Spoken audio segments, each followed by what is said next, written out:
ಪ್ರಧಾನಿ ನರೇಂದ್ರ ಮೋದಿ ಹೇಳಿದ್ರು ಸ್ಪರ್ಧೆಯಿಂದ ಹಿಂದೆ ಸರಿಯಲ್ಲ ಅಂತ ಈಶ್ವರಪ್ಪ ಸ್ಪಷ್ಟನೆ ನೀಡಿದ್ದಾರೆ. ಇತ್ತ ಬಿಜೆಪಿ ನಾಯಕರು ಸ್ಪರ್ಧೆಯಿಂದ ಈಶ್ವರಪ್ಪಗೆ ದೊಡ್ಡ ನಷ್ಟ ಅಂತ ಎಚ್ಚರಿಕೆ ಕೊಟ್ಟಿದ್ದಾರೆ. ಎಲ್ಲ ಸುದ್ದಿಗಳನ್ನು ನೋಡೋಣ ಬಿಜೆಪಿಗೆ ಬಂಡಾಯದ ಬಿಸಿ ನ್ಯೂಸ್ ಎಕ್ಸ್‌ಪ್ರೆಸ್‌ನಲ್ಲಿ. ಪುತ್ರನಿಗೆ ಟಿಕೆಟ್ ಸಿಗದ್ದಕ್ಕೆ ರೆಬಲ್ ಆಗಿರೋ ಈಶ್ವರಪ್ಪ ಮಾಜಿ ಸಿಎಂ ಬಿಎಸ್ವೈ ವಿಜಯೇಂದ್ರ ವಿರುದ್ಧ ಬೆಂಕಿ ಉಗುಳ್ತಿದ್ದಾರೆ. ಪ್ರಧಾನಿ ಮೋದಿ ಹೇಳಿದ್ರು ನಾನು ಸ್ಪರ್ಧೆಯಿಂದ ಹಿಂದೆ ಸರಿಯೋದಿಲ್ಲ ಅಂತ ಟಿವಿ9 ಎಕ್ಸ್ಕ್ಲೂಸಿವ್ ಸಂದರ್ಶನದಲ್ಲಿ ಹೇಳಿದ್ದಾರೆ. ನರೇಂದ್ರ ಮೋದಿಗೆ ಫೋನ್ ಮಾಡಿದ್ರು ಕೂಡ ಸ್ಪರ್ಧೆ ಮಾಡ್ತೀರಾ? ನಾನು ಅಕಸ್ಮಾತ್ ಫೋನ್ ಮಾಡಿದ್ರೆ ಅವ್ರು ಕನ್ವಿನ್ಸ್ ಆಗ್ತಾರೆ ಅಂತ ನಾನು ಅನ್ಕೊತೀನಿ. ಸಣ್ಣವನು ಆದರೂ ಕೂಡ ಅವನಿಗೆ ಹೇಳ್ಬೋದು ಅನ್ನೋದು ಧೈರ್ಯದಲ್ಲಿ ಅವ್ರು ಹೇಳಿದ್ರು. ನಾನು ಅವರಿಗೆ ಒಪ್ಪಿಸ್ತೀನಿ, ನಾನು ಯಾವ ಕಾರಣಕ್ಕೂ ಹಿಂದೆ ಸರಿಯಲ್ಲ ಅಂತ. ನಾನು ಕುಟುಂಬ ರಾಜಕಾರಣ ಮಾಡಿಲ್ಲ ಅಂತ ಈಶ್ವರಪ್ಪ ಹೇಳಿದ್ರು. ನಾನು ಈಗ ಏನೂ ಇಲ್ಲ, ಅದಕ್ಕಾಗಿ ನನ್ನ ಮಗನಿಗೆ ಕೇಳಿದ್ದೀನಿ. ಆದ್ರೆ ಬಿಎಸ್ವೈ ಹಾವೇರಿ ಟಿಕೆಟ್ ಕೊಡಿಸ್ತೀನಿ ಅಂತ ನನಗೆ ಮೋಸ ಮಾಡಿದ್ರು ಅಂತ ಕಿಡಿಕಾರಿದ್ದಾರೆ. ನಿಮ್ಮ ಮನೆಗೆ ಯಾವ ಸಮಸ್ಯೆ ಆಯ್ತು ಆಗ ಇವರನ್ನೆಲ್ಲರೂ ಕೂಡ ಕರೀತಾ ಇದ್ರು. ನೀವು ಮಾಡ್ತಾ ಇರೋದು ಕುಟುಂಬ ರಾಜಕಾರಣ ಅಂತ ಆರೋಪ ಇದೆಯಲ್ಲ. ಹಾವೇರಿಲಿ ಓಡಾಟನೂ ಮಾಡಿ ಗೆಲ್ಲಿಸ್ತೇನೆ ಅನ್ನಂತ ಮಾತನ್ನು ಹೇಳಿ ನಂಬಿಸಿ ಮೋಸ ಮಾಡಿದ್ರು. ಅದಕ್ಕೋಸ್ಕರ ನಾನು ಮಾಡಿದ್ವೇನಾ? ನಾನು ಕುಟುಂಬ ರಾಜಕಾರಣ ನನ್ನ ಜೀವನದಲ್ಲಿ ಮಾಡಿಲ್ಲ. ಕೆಜೆಪಿ ಕಟ್ಟಿ ಬಿಜೆಪಿಯನ್ನ ಹಾಳು ಮಾಡಿದ್ದು ಯಡಿಯೂರಪ್ಪ ಸಾಧನೆ ಅಂತ ಈಶ್ವರಪ್ಪ ಅಸಮಾಧಾನ ಹೊರಹಾಕಿದ್ರು. ಕೆಜೆಪಿ ಕಟ್ಟಿ ತಾವು ದೊಡ್ಡದಾಗಿ ಗೆಲ್ತೀವಿ ಅಂತ ಹೋದ್ರು, ಆದ್ರೆ ಗೆದ್ದಿದ್ದು 6 ಸ್ಥಾನ. ಇದು ನಿಮ್ಮ ಸಾಧನೆನಾ ಅಂತ ಕುಟುಕಿದ್ದಾರೆ. ಹಿಂದೆ ಕೆಜೆಪಿ ಕಟ್ಟದಾಗ ಏನಾಯ್ತು? ಈಗ ಕಳೆದ ಬಾರಿ ವಿಧಾನಸಭೆಯಲ್ಲಿ ಯಡಿಯೂರಪ್ಪನವ್ರು ಮೂಲೆ ಗುಂಪು ಮಾಡಿದಾಗ ಕೆಳಗಿಳಿಸಿದಾಗ ಏನಾಯ್ತು? ಕೆಜೆಪಿಗೆ ಕಟ್ಟಿದಾಗ ನಂದೇ ಕೆಜೆಪಿದು 6 ಆಯ್ತು. 6 ಸೀಟ್ ನೀವು ಗೆಲ್ರಿ. 6 ಸೀಟ್ ಗೆಲ್ಲೋಕೆ ಬೇರೆ ಪಾರ್ಟಿಗೆ ಹೋದ್ರಾ? ನೀವು ಮಂತ್ರಿ ಆಗಬೇಕು, ಮುಖ್ಯಮಂತ್ರಿ ಆಗಬೇಕು ಅನ್ನೋದಕ್ಕೆ ನಮ್ಮದು ಕನಸಿತ್ತು. ಆದರೆ ಭಾರತೀಯ ಜನತಾ ಪಾರ್ಟಿಯನ್ನು ಬಿಟ್ಟೋಗಿ ಬೇರೆ ಯಾರ್ಯಾರ ಜೊತೆಗೂ ಅಡ್ಜಸ್ಟ್ಮೆಂಟ್ ಮಾಡಿಕೊಂಡು ಮುಖ್ಯಮಂತ್ರಿ ಆಗೋದಕ್ಕೆ ನಾವು ಬಿಡಲಿಲ್ಲ. ಬಿಎಸ್ವೈ ಅವರ ಕುಟುಂಬದ ವಿರುದ್ಧ ಮಾತನಾಡೋದು ಅರ್ಥಹೀನ ಅಂತ ಈಶ್ವರಪ್ಪ ಆರೋಪಕ್ಕೆ ವಿಜಯೇಂದ್ರ ಖಡಕ್ ತಿರುಗೇಟನ್ನ ಕೊಟ್ಟಿದ್ದಾರೆ. ಪಕ್ಷದ ಕತ್ತು ಹಿಸುಕಿದ್ರು ಬೆಳೆಸ್ತಿದ್ದಾರೋ ಗೊತ್ತಾಗುತ್ತೆ. ಬಿಎಸ್ವೈ ರಿಂದ ಕೆಲ ನಾಯಕರು ಮಂತ್ರಿಗಿರಿ ಪಡೆದಿದ್ದಾರೆ ಅಂತ ಗುಡುಗಿದ್ದಾರೆ. ಯಡಿಯೂರಪ್ಪನವ್ರ ಕುಟುಂಬದ ಬಗ್ಗೆ ಮಾತನಾಡ್ತಕ್ಕಂಥದ್ದು ಅರ್ಥಹೀನ. ಯಡಿಯೂರಪ್ಪನವರಿಂದ ಕತ್ತಿಸ್ತಕ್ಕಂಥ ಕೆಲಸ ಆಗಿದೆಯಾ? ಯಡಿಯೂರಪ್ಪನವರಿಂದ ನಾಯಕರುಗಳು ಬೆಳೆದು ಮಂತ್ರಿಗಿರಿ ತೆಗೆದುಕೊಂಡಿದ್ದಾರಾ? ಎಲ್ಲವೂ ಕೂಡ ರಾಜ್ಯ ಜನತೆ ಗೊತ್ತಿದೆ. ವರುಣಾದಲ್ಲಿ ಟಿಕೆಟ್ ತಪ್ಪಿದಾಗ ನಾನು ಸುಮ್ಮನಿರ್ಲಿಲ್ವಾ ಅಂತ ವಿಜಯೇಂದ್ರ ಕಿಡಿಕಾರಿದ್ದಾರೆ. ತಂದೆ ರಾಜ್ಯಾಧ್ಯಕ್ಷರಾಗಿದ್ರು, ವರಿಷ್ಠರ ನಿರ್ಧಾರ ಸ್ವಾಗತಿಸಿದ್ದೆ. ರಾಷ್ಟ್ರೀಯ ನಾಯಕರ ಆದೇಶ ಪಾಲಿಸುವುದು ಕರ್ತವ್ಯ. ನನಗೂ ಬೇರೆಯವರಿಗೂ ವ್ಯತ್ಯಾಸ ಏನಿರುತ್ತೆ ಹೇಳಿ. ಅಭ್ಯರ್ಥಿಗಳ ಆಯ್ಕೆ ಮಾಡಿದ್ದು ಪಕ್ಷದ ವರಿಷ್ಠರು ಅಂತ ಹೇಳಿದ್ದಾರೆ. ನನಗೂ ಕೂಡ ಹಿಂದೆ ವರ್ಣಾದಲ್ಲಿ ಟಿಕೆಟ್ ತಪ್ಪಿತು ಅನ್ನೋದಕ್ಕಿಂತ ಹೆಚ್ಚಾಗಿ ನಾನು ನಮ್ಮ ರಾಷ್ಟ್ರೀಯ ನಾಯಕರ ತೀರ್ಮಾನವನ್ನು ನಾನು ಕೂಡ ಒಪ್ಕೊಂಡೆ. ಯಾಕಂದ್ರೆ ನಾನೊಬ್ಬ ಅವತ್ತು ಯಡಿಯೂರಪ್ಪರು ರಾಜ್ಯದ ಅಧ್ಯಕ್ಷರು ಮತ್ತು ನಮ್ಮ ರಾಷ್ಟ್ರೀಯ ನಾಯಕರು ಏನು ಆದೇಶ ಮಾಡ್ತಾರೆ ಅದು ಪರಿಪಾಲನೆ ಮಾಡ್ತಕ್ಕಂಥದ್ದು ನನ್ನ ಕರ್ತವ್ಯ. ಈಶ್ವರಪ್ಪನವರ ನಿರ್ಧಾರದಿಂದ ಅವರಿಗೆ ದೊಡ್ಡ ನಷ್ಟ ಅಂತ ಶಾಸಕ ಆರಗ ಜ್ಞಾನೇಂದ್ರ ಹೇಳಿದ್ದಾರೆ. ಚುನಾವಣೆ ಸಂದರ್ಭದಲ್ಲಿ ಈಶ್ವರಪ್ಪ ನಡೆ ಸರಿಯಿಲ್ಲ. ಏನೇ ನೋವಿದ್ರು ಅದನ್ನ ಹೊಟ್ಟೆಯಲ್ಲಿ ಹಾಕಿಕೊಳ್ಬೇಕು. ಈಶ್ವರಪ್ಪ ಹೃದಯದಲ್ಲಿ ಮೋದಿ ಇದ್ರೆ ಬಂದೇ ಬರ್ತಾರೆ ಅಂತ ಹೇಳಿದ್ದಾರೆ. ಈಶ್ವರಪ್ಪನವರು ಇವತ್ತು ಹೊರಗೆ ಉಳಿಬಾರ್ದಾಗಿತ್ತು. ಅವರಿಗೂ ನಷ್ಟ, ನಮಗೂ ಕೂಡ ನೋವು. ಈಶ್ವರಪ್ಪನವ್ರಿಗೆ ತುಂಬ ದೊಡ್ಡ ನಷ್ಟ ಆಗ್ತದೆ. ಏನೇ ಹೋರಾಟ ಏನೇ ಇದ್ದರೂ ಕೂಡ ಪಕ್ಷದ ಒಳಗಡೆ ಇದ್ದು ನಾವು ಆಂತರಿಕವಾಗಿ ನಾವು ಮಾಡಬೇಕೇ ಹೊರತು ಏನೇ ನೋವು ಇದ್ದರೂ ನಮ್ಮ ಹೊಟ್ಟೆ ಒಳಗೆ ನುಂಗಿ ಈ ಚುನಾವಣೆ ಮಾಡಬೇಕು. ಈಶ್ವರಪ್ಪ ಸ್ಪರ್ಧೆಯ ಪ್ರಶ್ನೆಗೆ ಬಿಜೆಪಿ ಅಭ್ಯರ್ಥಿ ರಾಘವೇಂದ್ರ ಕೈ ಮುಗಿದಿದ್ದಾರೆ. ಇವಾಗ ಅದೆಲ್ಲ ಬೇಡ. ಮೋದಿಯವರ ಮೇಲೆ ಸಾಕಷ್ಟು ವಿಶ್ವಾಸ ಇರುವ ವ್ಯಕ್ತಿಗಳು ಈಶ್ವರಪ್ಪನವರು. ನಮ್ಮ ಜೊತೆಯಲ್ಲಿ ಬರ್ತಾರೆ ಎನ್ನುವ ವಿಶ್ವಾಸವಿದೆ. ನಿಮ್ಮ ಮುಂದಿನ ಪ್ರಶ್ನೆಗಳಿಗೆ ಆಮೇಲೆ ಉತ್ತರಿಸ್ತೇನೆ ಅಂತ ಹೇಳಿದ್ದಾರೆ. ಬಂಡಾಯ ಶಮನ ಆಗುವ ಲಕ್ಷಣ ಕಾಣ್ತದೆ ಸರ್. ಇನ್ ಕೇಸ್ ಸ್ಪರ್ಧೆ ಮಾಡಿದ್ರೆ ಏನಾದರೂ ಸಮಸ್ಯೆ ಆಗುತ್ತೆ? Yes sir, thank you sir. ನಾನು ಮೊನ್ನೆ ಹೇಳಿದ್ದೆ ಕುದುರೆಗೆ ಈ ಕಾರ್ಯ ಮೋದಿಜಿಯವ್ರ ಕಾರ್ಯಕ್ರಮ ಯಶಸ್ವಿ ಮಾಡಿ ಸರ್. ಉಳಿದಿದ್ದೆಲ್ಲ ನಾಳೆಯಿಂದ ಮಾತಾಡ್ತೀನಿ. ಇನ್ನು ಈಶ್ವರಪ್ಪ ಬಂಡಾಯ ಶಮನಕ್ಕೆ ಆರ್ಎಸ್ಎಸ್ ಮುಖಂಡರು ಸಹ ಪ್ರಯತ್ನ ಮಾಡ್ತಿದ್ದಾರೆ. ಆರ್ಎಸ್ಎಸ್ ಮುಖಂಡ ಗೋಪಾಲ್ ಜೊತೆಗೆ ಮಾತನಾಡಿದ ಈಶ್ವರಪ್ಪ, ಶಿವಮೊಗ್ಗದಿಂದಲೇ ನಿಲ್ತೇನೆ, ಗೆದ್ದು ರಾಮ ಮಂದಿರಕ್ಕೆ ಬರ್ತೇನೆ. ಶಿವಮೊಗ್ಗದಲ್ಲಿ ಯಡಿಯೂರಪ್ಪ ವಿರೋಧಿಗಳು ಬಹಳಷ್ಟು ಜನ ಇದ್ದಾರೆ ಅಂತ ಹೇಳಿದ್ದಾರೆ. ಅಯ್ಯೋ, ಯಡಿಯೂರಪ್ಪನವ್ರ ವಿರೋಧಿಗಳು ತುಂಬ ಇದ್ದಾರೆ ಶಿವಮೊಗ್ಗ ಜಿಲ್ಲೆಯಲ್ಲಿ. ಈಗ ನಮ್ಮ ಗಮನಕ್ಕೆ ಬರ್ತಾ ಇದೆ. ಬರೀ ಬೊಮ್ಮ ವಿರೋಧಿ ಅಲ್ಲಿರ್ಬೋದು. ನನಗೆ ಎಂಕರೇಜ್ಮೆಂಟ್ ನೋಡ್ತಾ ಇದ್ರೆ ಗೋಪಾಲ್ಜಿ, ನಾನು ತುಂಬ ಸ್ಪಷ್ಟ ಹೇಳ್ತೀನಿ, ಶಿವಮೊಗ್ಗದಿಂದ ಜನರ ಆಶೀರ್ವಾದದಿಂದ ಸಾಧು ಸಂತರ ಆಶೀರ್ವಾದದಿಂದ ಗೆದ್ದು ಬಂದು ಸೀದಾ ನೀವಿರೋಂಥ ಜಾಗದ ಅಯೋಧ್ಯೆ ಬಂದು ಪ್ರಭು ಶ್ರೀರಾಮಚಂದ್ರನ ಆಶೀರ್ವಾದ ಖಂಡಿತ ನಾನು ತಗೋತೀನಿ. ಇತ್ತ ಮಾಜಿ ಸಿಎಂ ಸದಾನಂದಗೌಡ ಸಹ ಅಸಮಾಧಾನ ಹೊರಹಾಕಿದ್ದಾರೆ. ಸ್ವಾರ್ಥಕ್ಕಾಗಿ ಯಾರನ್ನೋ ಬಲಿ ಕೊಟ್ರೆ ನೋವಾಗುತ್ತೆ. ಚುನಾವಣೆ ರಾಜಕೀಯದಿಂದ ದೂರ ಉಳಿಯುತ್ತೇನೆ ಎಂದವನನ್ನ ಕರೆತಂದಿದ್ರು.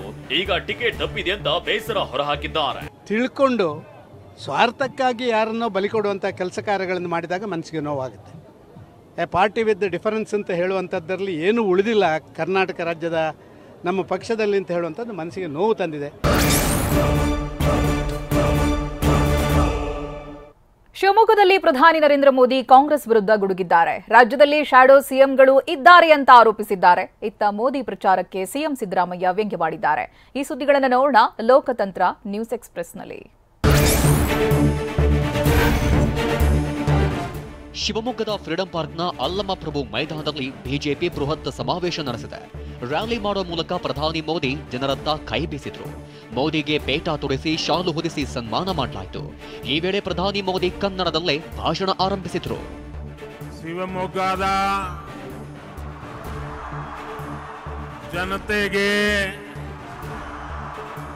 ನನ್ನ ನಮಸ್ಕಾರಗಳು.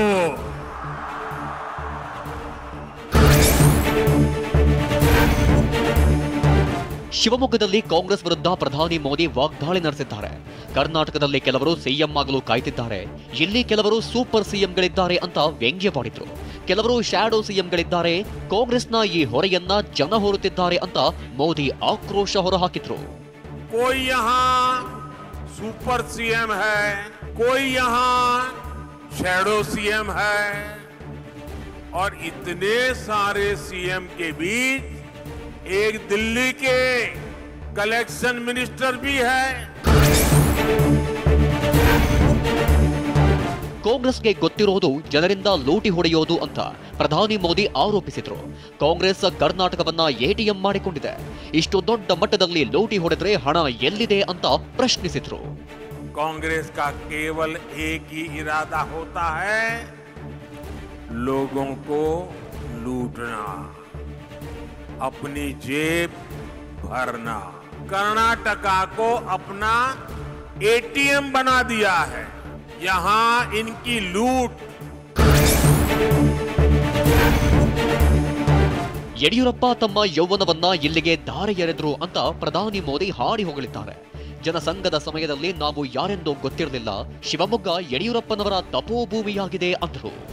जनसंघ के जमाने में जब हमें कोई जानता नहीं था, कोई हमारा म्युनिसिपैलिटी का मेंबर नहीं होता था, ऐसे समय येदियुरप्पा जी ने अपनी पूरी जवानी यहां खपा दी थी.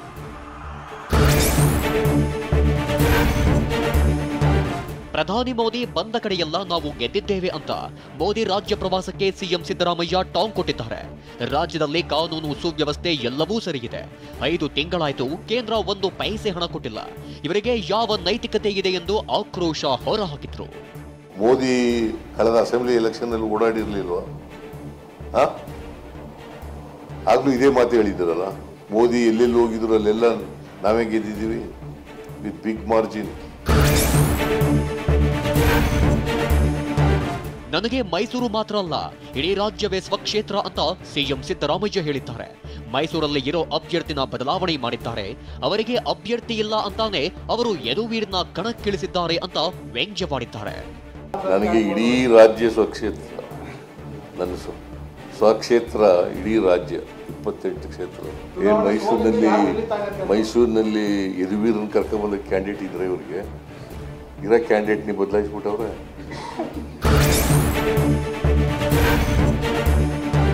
ಮಂಡ್ಯದಿಂದ ಹಿಂದೆ ಸರಿಯಲ್ಲ ಎಂದಿದ್ದ ಸುಮಲತಾ ಇದೀಗ ಸ್ಪರ್ಧೆ ಬಗ್ಗೆ ಇನ್ನೂ ತೀರ್ಮಾನ ಕೈಗೊಂಡಿಲ್ಲ ಅಂತಂದ್ರು. ದೆಹಲಿಯಲ್ಲಿ ನಡ್ಡಾ ಭೇಟಿ ಬಳಿಕ ಸಂಸದೆ ಸುಮಲತಾ ಈ ಹೇಳಿಕೆ ನೀಡಿದ್ದಾರೆ. ನಿಶ್ಚಿತವಾಗಿ ಇರಿ, ಏನು ನಿರ್ಧಾರ ಆಗಲ್ಲವೆಂದು ನಡ್ಡಾ ಹೇಳಿದ್ದಾರೆ. ಪಕ್ಷ ಹೇಳಿದ್ದನ್ನೇ ಮಾಡ್ತೀನಿ ಅಂದ್ರು. ನಿರ್ಧಾರ ಅನ್ನೋದು ಇನ್ನೂ ಫೈನಲೈಸ್ ಆಗಬೇಕು. ನೀವು ನಿಶ್ಚಿಂತರಾಗಿರಿ, ಪಾರ್ಟಿ ನಿಮ್ಮೊಂದಿಗೆ ಯಾವತ್ತೂ ಇದೆ. ಮೋದಿ ಅವರಿಗೆ ನಿಮ್ಮ ಬಗ್ಗೆ ತುಂಬ ಭರವಸೆ ಹಾಗೂ ಒಳ್ಳೆಯ ಗೌರವ ಒಂದು ನಿಮ್ಮನ್ನು ಪಾರ್ಟಿಲಿ ನಿಮ್ಮಂಥ ಲೀಡರ್ಸ್ ನಮಗೆ ಬೇಕು ಅನ್ನೋವಂಥ ಅಭಿಪ್ರಾಯ ನಮ್ಮೆಲ್ಲರಲ್ಲೂ ಇದೆ. ಬೆಂಗಳೂರು ಉತ್ತರದ ಟಿಕೆಟ್ ಕೈತಪ್ಪಿರೋ ಸಂಸದ ಸದಾನಂದಗೌಡ ಕಾಂಗ್ರೆಸ್ನವರು ಸಂಪರ್ಕಿಸುವುದಾಗಿ ಹೇಳಿದ್ದಾರೆ. ನಾಳೆ ದಿಢೀರ್ ಸುದ್ದಿಗೋಷ್ಠಿ ಕರೆದಿದ್ದಾರೆ. ಮುಂದಿನ ನಿರ್ಧಾರವನ್ನ ಪ್ರಕಟಿಸಲಿದ್ದಾರೆ. ಮನದಾಳದ ಮಾತುಗಳನ್ನ ತಿಳಿಸುತ್ತೇನೆ ಎಂದಿದ್ದಾರೆ. ನನ್ನನ್ನು ಬೇರೆ ಬೇರೆಯವರು ಕಾಂಟ್ಯಾಕ್ಟ್ ಮಾಡಿರುವಂಥದ್ದು ಸತ್ಯ. ಅಂತರಾಳದ ವಿಚಾರಗಳನ್ನು ನಾವು ಹೇಳಬೇಕಾಗಿದೆ ಮತ್ತು ನಮ್ಮ ನಿರ್ಧಾರಗಳು ಏನುಂಟು ಅದನ್ನು ನಾನು ನನ್ನ ಮನೆಯವರ ಜೊತೆ ನಾನು ಚರ್ಚೆ ಮಾಡಬೇಕು. ನನಗೆ ಒಂದು ಕಾನ್ಷಿಯಸ್ನೆಸ್, ಇನ್ನೊಂದು ನನ್ನ ಮನೆಯವರು, ಅವರನ್ನೆಲ್ಲ ಕೇಳಿಕೊಂಡು ನಾನು ನಿಶ್ಚಯ ಮಾಡಬೇಕಾಗಿದೆ. ರಮೇಶ್ ಕತ್ತಿ ಕಾಂಗ್ರೆಸ್ ಸಿದ್ಧಾಂತ ಒಪ್ಪಿ ಬಂದ್ರೆ ಬರಲಿ ಅಂತ ಸಚಿವ ಸತೀಶ್ ಜಾರಕಿಹೊಳಿ ಹೇಳಿದ್ದಾರೆ. ಟಿಕೆಟ್ ವಿಚಾರ ಬಂದಾಗ ವರಿಷ್ಠರು ತೀರ್ಮಾನಿಸುತ್ತಾರೆ.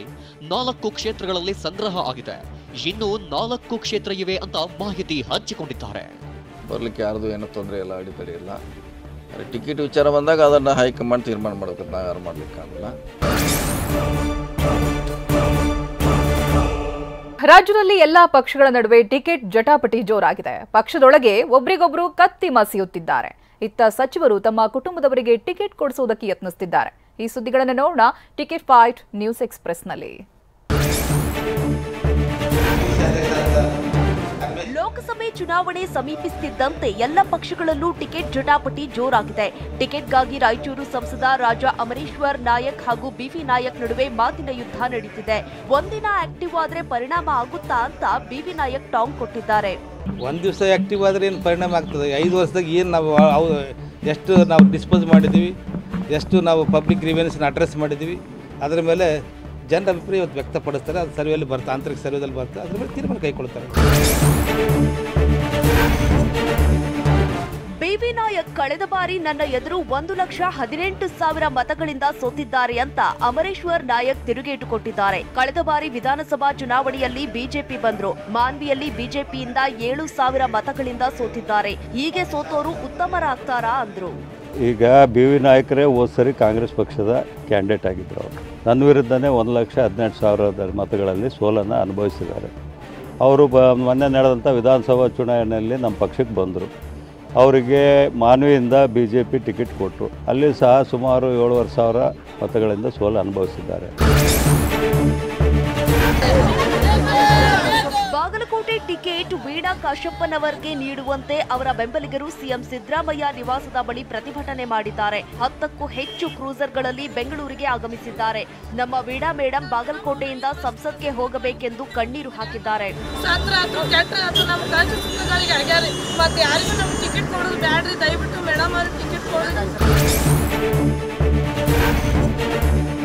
ಬಾಗಲಕೋಟೆಯಲ್ಲಿ ಸಚಿವ ಶಿವಾನಂದ್ ಪಾಟೀಲ್ ಪುತ್ರಿ ಸಂಯುಕ್ತ ಆಕ್ಟಿವ್ ಆಗಿದ್ದಾರೆ.